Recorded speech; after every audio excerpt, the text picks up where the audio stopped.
السلام عليكم ورحمة الله تعالى وبركاته. أهلا بكم متابعينا الكرام في كل مكان في قناتكم قناة المصرية كار.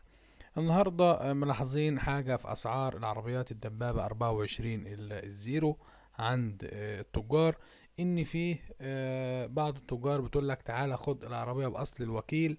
طبعا احنا عرفنا إن الأسعار كل يوم مهزوزة بس مش مستقرة.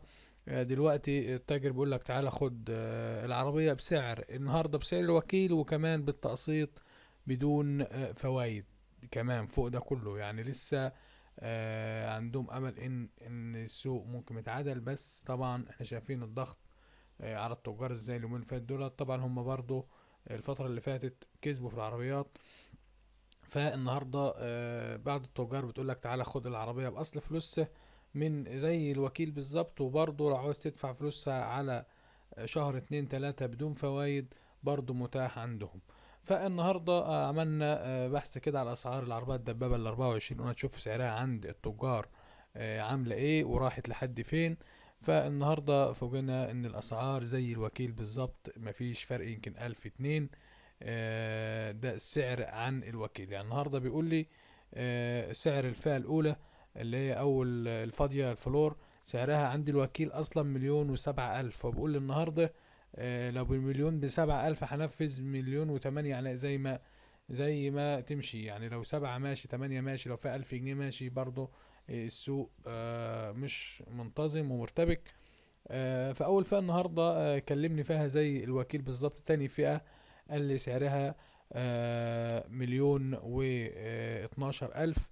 تالت فئة اللي هي البوكس اللي هي كماليات ما عدا التكييف سعرها 1,018,000.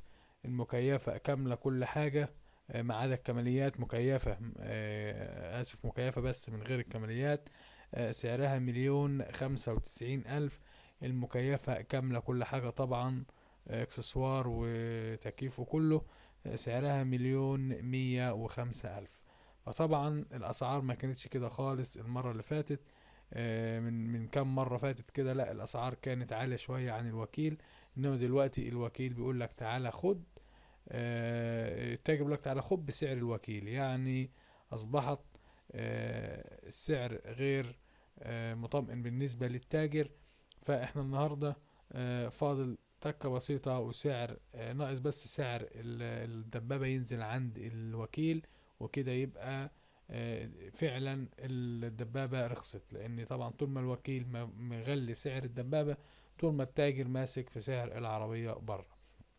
ان شاء الله لو بقى في جديد نتابع مع حضراتكم اول باول. وكده وصلنا لنهاية الفيديو، وشكرا والسلام عليكم ورحمة الله تعالى وبركاته.